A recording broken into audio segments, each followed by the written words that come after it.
Burning mouth syndrome, এই বিষয়টি আসলে কি আপনার কাছ থেকে জানবো। আচ্ছা, বার্নিং মাউথ সিনড্রোম সাধারণত আমাদের মুখের, এটা তো মানে মুখের একটা সিনড্রোম, যেটা হলো গিয়ে পেশেন্ট দেখা যাচ্ছে যে একটু ঠান্ডা পানি খেতে, মানে গরম কিছু খেতে গেলেই লাগে, বিশেষ করে তরকারি, স্বাভাবিক তরকারি, আমাদের বাংলাদেশের মানুষ স্বাভাবিক একটু স্পাইসি খায়, তরকারি একটু ঝাল, হলুদ, মরিচ, এগুলো সাধারণত সবাই তরকারিতে ইউজ করে।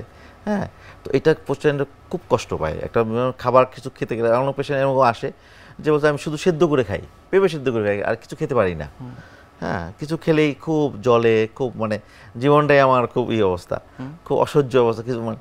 তো এইসব ক্ষেত্রে আমরা দেখা যাচ্ছে আমরা প্রথমের ক্ষেত্রে আমরা সাধারণত একটা বায়োপসি করি, আমরা যদি প্রি ক্যান্সার রিলেশন আসছে কিনা, যেমন লাইকেন প্রানাস, হ্যাঁ, লিউকোপ্লাকিয়া, হ্যাঁ, সাবমিউকাস ফাইব্রোসিস, এইসব। তো বায়োপসি করার প্রি ক্যান্সার এসব দেখার পরে আমরা ট্রিটমেন্ট প্ল্যানটা আমরা সেট করি। তো এই ক্ষেত্রে সাধারণত আমরা এখন ইদানিং যেটা আমাদের ইন্টারলেশন, আমরা যেটা হচ্ছে ট্রান্সলুসেন্সি ডিপোমেডোল, এটা আমরা ইন্টারলেশন আমরা ইউজ করতেছি, প্লাস অয়েনমেন্ট হিসাবে আমরা কিছু স্টেরয়েড ইউজ করতেছি। এটা পেশেন্ট কিছু সার্ভ করে, উপশম হয়, ব্যথা এটা কমে।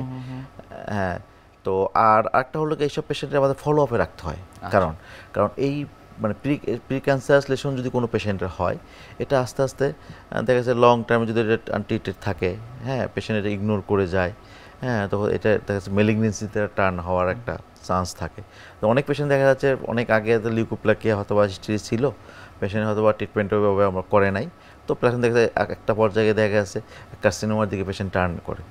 তো এখন মোটামুটি এখন অনেক ট্রিটমেন্ট আমাদের দেশে অনেক কিছু এখন অ্যাভেলেবেল হয়েছে, হ্যাঁ, বিভিন্ন সবাই এটা বিভিন্ন হসপিটালে।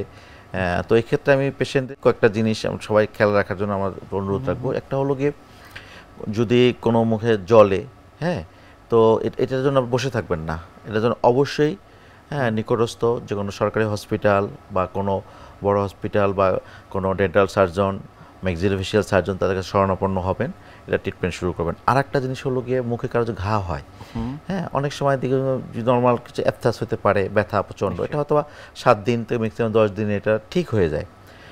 আর কারোর মুখে যদি কোনো ঘা হয়, এই ঘাটা যদি দেখা যাচ্ছে যে 3 মাসের অধিক হয়ে গেছে, কারণ শুকাচ্ছে না, হ্যাঁ, যেটাকে আমরা নন হিলিং আলসার বলে থাকি, এটা একটা খারাপ লক্ষণ, এটা মুখের ক্যান্সারের একটা গুরুত্বপূর্ণ লক্ষণ। এর সাথে দেখা যাচ্ছে গলা ফুলে যায়, হ্যাঁ, কোনো পেশেন্ট, তাহলে মনে করেন গলা যে রিজিওনাল লিমনোডগুলো, হ্যাঁ, নেকের লিমনোডগুলো আমাদের এটা ফুলে যায়, তখন আমরা সাধারণত এটা একটা সাসপেক্টেড পেশেন্টগুলো হয়, যাদের আমাদের সন্দেহ থাকে যে ক্যান্সার হওয়ার এটা, তো ওই পেশেন্টের খুব দ্রুত আমাদের বায়োপসির জন্য আমরা চেষ্টা করি। এই জিনিসটা আমরা কখনোই ইগনোর করবেন না। কারো যদি, আবারও বলতেছি, কারো যদি মুখে কোনো ঘা হয়, এটা ঘা যদি 3 মাস ধরে না শুকায়, অবশ্যই দ্রুত সম্ভব ডাক্তারের শরণাপন্ন হবেন, কারণ এটা একটা ক্যান্সারের একটা বড় একটা লক্ষণ।